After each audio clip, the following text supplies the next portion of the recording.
আমি হজ্জে বাইতুল্লাহতে আছি, মক্কাতুল মুকাররমাতে হজের সফরে। তখন যেই রুমে সিট, ওই রুমে এক চাচা থাকে আমার সাথে, বড় নেককার চাচা মিয়া। এই চাচার মেয়ের জামাই, নাতিপুতিরাও হজে গেছে, তারা পাশের রুমে থাকে। আমি রুমে আছি ইত্তু বছরে, চাচার মেয়ের জামাই ফল টল কেটে এনে শ্বশুরকে খাওয়াইতে আনছে। শ্বশুর মিয়া এটা পাইয়া জোরে করে আলহামদুলিল্লাহ কইয়া আমার জড়ায় ধরে কয়, হুজুর ইস আপনার একটু মেহমানদারি করুন, আমি বুড়া মানুষ পারতেছিলাম না, মেয়ের জামাই লয়ে আইছে, খুশি হয়ে গেছি। হুজুর এইটা আমার ছোট মেয়ের জামাই, আমার সাথে পরিচয় করাই দিতেছে।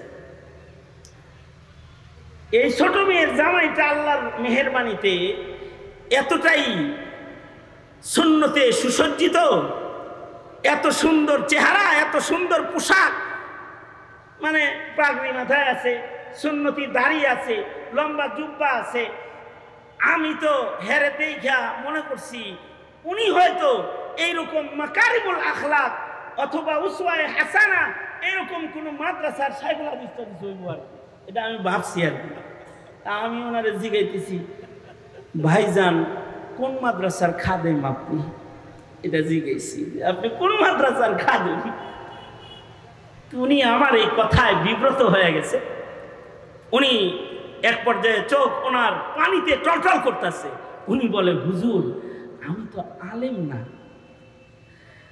দাওয়াত ও তাবলীগের মেহনত আর কিছু আলেমদের সোহবত আমার রংটারে এরকম বানায় দিচ্ছে হুজুর, আসলে আমি নকল। এই কথা বলে কেঁদে দিচ্ছে। আমার প্রথম কথা হলো, তাকে আমি সান্ত্বনা দিয়ে বললাম, নবী বলছেন মান তাশাব্বাহা বিকাউমিন ফাহুয়া মিনহুম, যার খাতির, যার মিল, যার লগে হবে তার সাথে তার হাসর হবে, ভয়ের কোনো কারণ নেই।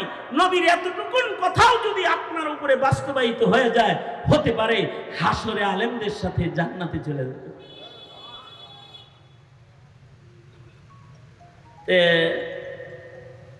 এরে সান্ত্বনা দিয়া আমি চাচা মিয়াকে বললাম, চাচা আপনার ছেলে মেয়ে মোট কয়জন? এরা সবাই কি নেককার?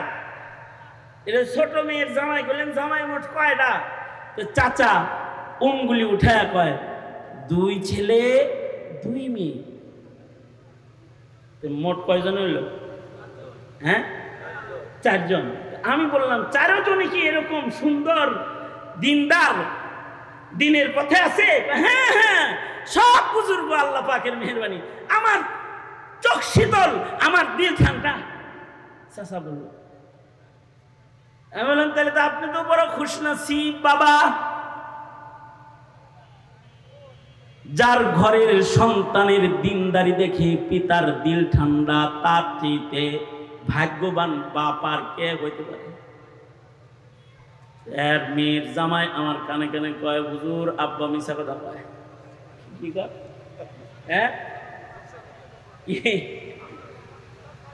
ওই যে হের কথা বিশ্বাস হয় না হলে, দেখছেন কত বড় খবিসের খবিস। চিন্তা করছেন, এখানে মাহফিল চলতেছে, ওরে ধরে আখবাসুন নাস কাহেকার।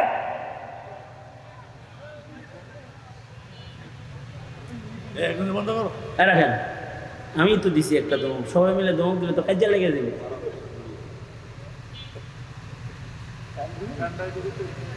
এই কি বললাম আমি? আপনারা শুনছিলেন? কোন জায়গায় ছিলাম? আমি জিজ্ঞাসি ছেলে মেয়ে কয়জন? চাচা কইল কয়জন? 4 জন। 2 ছেলে 2 মেয়ে। জামাই কানে কানে কয় 3 ছেলে 2 মেয়ে। জামাই কইতেছে 3 ছেলে 2 মেয়ে, চাচা কয় 2 ছেলে 2 মেয়ে, 4 জন। আমি বললাম, চাচা মিয়া কই আছেন জানেন? এটার নাম মক্কাতুল মুকাররমা, এর নাম। এইখানে মসজিদুল হারাম, হুদুদে হারাম।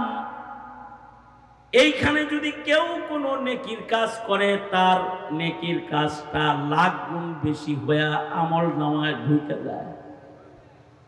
অর্থাৎ মসজিদুল হারাম ও হুদুদে হারামে 1 রাকাত নামাজ পড়লে লক্ষ রাকাতের সওয়াব পাওয়া যায়। একটা সেজদা দিলেই লক্ষ সেজদার সওয়াব পাওয়া যায়। 1 টাকা সাদকা করলে লক্ষ টাকা সাদকার সওয়াব ওখানে পাওয়া যায়, লাখ গুণ বেশি। আল ইবরাতু লিউমুমিল লাফজি লা লিখুসুসিস সওয়াব। যত নেকির কাজ করবে সব নেকির কাজে লাখ গুণ সওয়াব ওখানে হয়। বলেন তো এমন সীমানায় যায় যদি কেউ মিছা কথা কয় তার মিছাটা কয় গুণ হইতে পারে?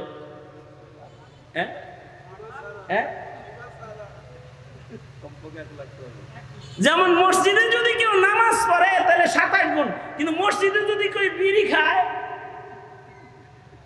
মসজিদে যদি কেউ মদ খায়, মসজিদের ভিতরে যদি কেউ পাপাচার করে তার পাপেও তো এরকম 27 গুণ হয়ে যাবে না। এটা তো যায় ইবাদত, ইবাদতের জায়গায় যায় কুকর্ম করে।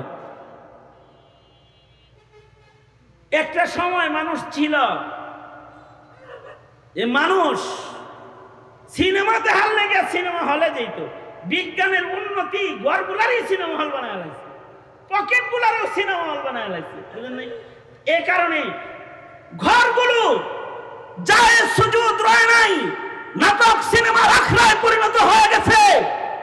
মানুষের পকেটগুলো সিনেমা নাটকে দেখার অস্ত্র পকেটের ভিতরে ঢুকে গেছে।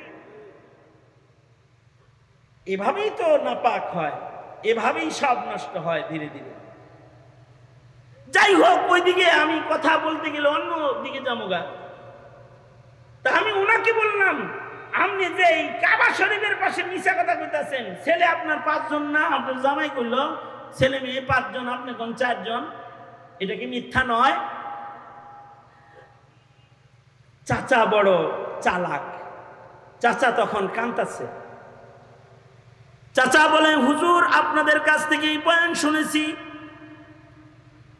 নূহ নবীর মতো জলিলুল কদর পয়গম্বর নিজের সন্তানটা যখন আল্লাহর দ্বীনের পথে আনতে পারে নাই, এরপরেও যখন ছেলে ছেলে বলে ডাকতেছিল, আমার সন্তান আসো আসো, যেও না পাহাড়ে, মহান আল্লাহ বাবার কান্না থামাইতে আল্লাহ কি তখন এটা বলে নাই, পয়গম্বর চিন্তা করো না, ওটা তোমার সন্তান হিসেবে আমার কাছে গণ্য না। যে তোমার আহ্বান শুনে না সে তোমার সন্তান হতে পারে না।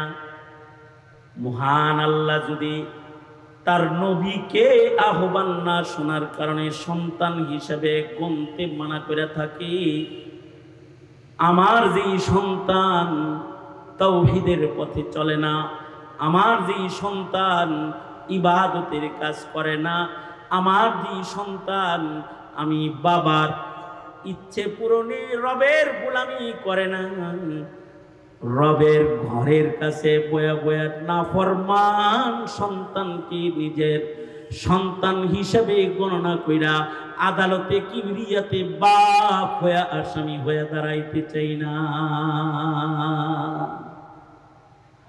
কারণ আমার সন্তান এমন লাগবে যেটা আমার নাজাতের কারণ। এ কারণে আল্লাহ বলে,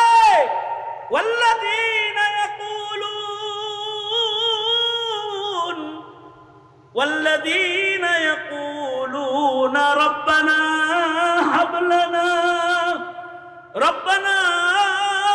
لنا من أزواجنا وذرياتنا قرة أعين وجعلنا للمتقين إماما। এমন সন্তান দে মাওলা, এমন সন্তান দে,